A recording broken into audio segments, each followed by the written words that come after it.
Hello, friends. Hope you're having a great day. I just wanted to pop on here today and remind you, never forget to laugh because there is nothing serious going on here.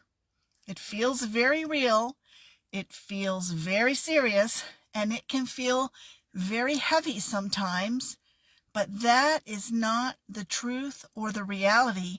That is an appearance seeming real, the same way that when you have a dream at night and you're running for your life because you're being chased by someone with an axe in their hand, and then you wake up and breathe a sigh of relief because you realize that it was all just a fantasy that your mind created, and it felt really real and it felt really dangerous.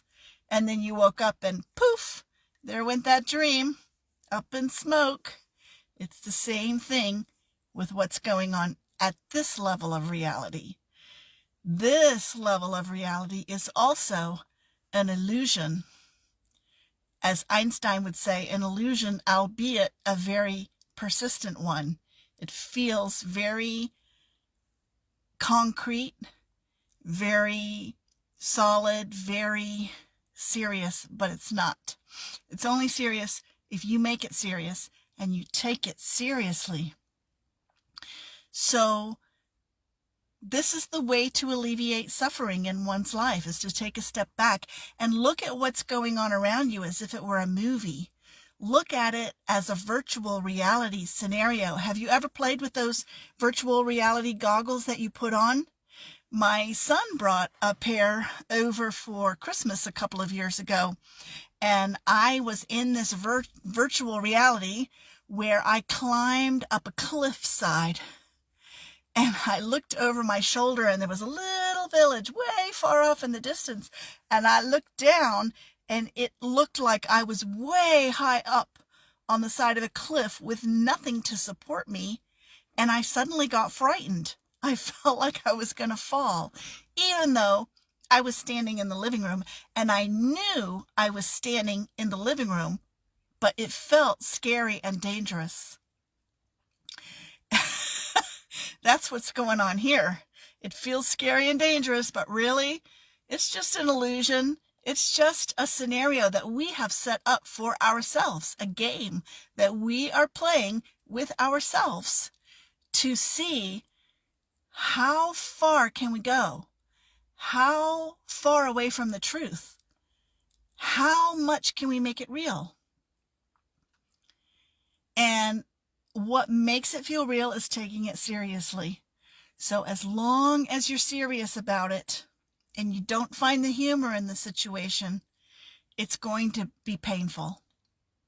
And I don't want that for you. I don't want that for me. I don't want that for anybody. None of us deserve to suffer in this life and in this reality. So that's why I'm here, just to shine some light on the situation and remind you, never forget to laugh. Look for the humor in things. Think about the things that are going on now that feel wrong, and look at them from 50 years from now. Look back. How big of a deal is it going to be? Poof, nothing. So it's all about perspective, right? It's a shift in perception, a shift in perspective that will create miracles for you in your life. And you have the power to do that. And only you have the power to do that, to step back and look at things from farther away instead of taking everything so personally and getting all close up into the situation. That's not necessary. It may feel automatic and natural, and that is the training that we need to do to get away from that knee-jerk response to things. But when you're able to do that, it becomes much easier to sort of glide through life and relax and enjoy the show. That's my message for you today. Thanks for showing up on my live. I'd love to hear from you if you want to leave a comment or a question. I'm Teresa McGallagher, and I love you. Bye-bye now.